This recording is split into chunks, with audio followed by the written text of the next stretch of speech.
আসসালামু আলাইকুম। এই মুহূর্তে এবার আমি শিখাবো গুরুত্বপূর্ণ দুইটা সেটিংস। যে দুইটা সেটিংস অনেকের জন্য সবচেয়ে বড় উপকার হবে। যেমন একটা সেটিংস আছে অনেকে জানতে চায়, সেটা হলো নাম পরিবর্তন করা। এই মুহূর্তে কিভাবে নাম পরিবর্তন করা যায়। আজকে আমি দেখাবো কিভাবে আপনি এই মুহূর্তে আপনার আগের নাম পরিবর্তন করে নতুন করে আরেকটা নাম রাখবেন। আর দ্বিতীয়টা হলো যে আমরা যখন ইমু চালাই, অনেকে আছে আমাদেরকে অনেক পিকচার বা ভিডিও পাঠায়, অডিও পাঠায়, কিন্তু আমরা ব্যস্ততার কারণে দেখতে পাই না। দেখতে না পারার কারণে তারা আবার ডিলিট করে দেয়, কিন্তু কি পাঠাইছে সেটা আমরা কখনো আর বুঝতে পারি না, হয়তো একটা আফসোস থেকে যায়। আর এই কারণে একটা অপশন চালু করে দিবেন, তাহলে যে যাই পাঠাবো আপনার গ্যালারিতে সেভ হয়ে যাবো। কোনো সমস্যা নেই, পরবর্তীতে যত খুশি তত ইচ্ছা দেখতে পাবেন। চলুন শুরু করা যাক কিভাবে সেটিংস গুলো করে নেবেন। আর ভিডিও ভালো লাগলে অবশ্যই চ্যানেলটা সাবস্ক্রাইব করে দিবেন, বেল আইকনটি বাজিয়ে দিবেন, পরবর্তী ভিডিওর নোটিফিকেশন সবার আগে আপনার কাছে পৌঁছায় যাবে।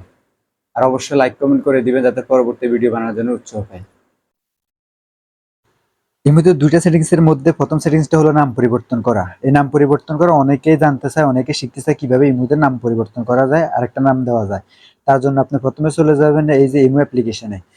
ইমো অ্যাপ্লিকেশনে যাওয়ার পরে এই যে ইমো আইডি আছে, ইমো আইডিতে আপনি ক্লিক করে দিবেন। ইমো আইডিতে ক্লিক করে দেওয়ার পরে এই যে নিচে লেখা আছে এডিট, এই যে লেখা আছে এডিট, এই এডিট অপশনে ক্লিক করে দিবেন। এডিট অপশনে ক্লিক করে দেওয়ার পরে এই যে আপনার এরপর হচ্ছে ইউজার নেম, এই যে এখানে ইউজার নামে ক্লিক করে দিবেন।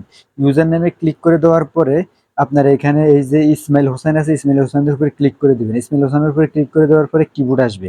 কিবোর্ড আসার পর আপনি এখানে লিখবেন পরবর্তী নামটা লিখবেন, যেমন আমি লিখলাম ইসমাইল। ইসমাইল লিখলাম। ইসমাইল লিখে এরপরে আমি এই যে এখানে উপরে টিকমার আছে, টিকমারে ক্লিক করে দিলাম। টিকমারে ক্লিক করে দেওয়ার পরে আমার নামটা পরিবর্তন হয়ে গেছে। এই যে আমার ইসমাইল হোসেন থেকে ইসমাইল হয়ে গেছে, দেখতে পারতেছেন। আর ইসমাইল হোসেন থেকে আমার ইসমাইল হয়ে গেছে। এবং দ্বিতীয় সেটিংসটি হলো, আমরা যারা অন্যরা আমাদেরকে পিকচার পাঠায়, পিকচার পাঠানোর পরে কিন্তু আমরা দেখার আগে ডিলিট করে দেয়, তার কারণ আমরা দেখতে পাই না। এটা করার জন্য আপনি প্রথমে চলে যাবেন এই যে প্রোফাইলে। প্রথমে প্রথমে চলে যাবেন প্রোফাইলে যাওয়ার পরে এরপরে নিচে আছে সেটিংস।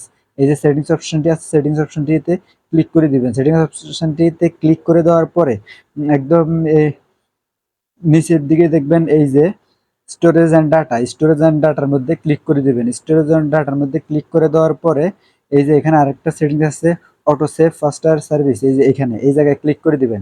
এই জায়গায় ক্লিক করে দেওয়ার পরে এই যে এখানে দুটো অপশন আছে, দুটো অপশনে আপনি অন করে দিবেন। দুটো অপশন অন করে দেওয়ার পর আপনার কি হবে, যারা আপনাকে পিকচার পাঠাবে বা ভিডিও পাঠাবে, তা যদি আবার আপনি দেখার আগে ডিলিট করে দেয়, কিন্তু ওইটা আপনার গ্যালারিতে সেভ হয়ে যাবে।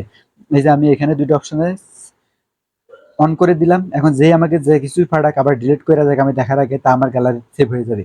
এভাবে আপনি আপনার ওইসব পিকচার ডিলিট করে দিলেও আপনি দেখতে পাবেন।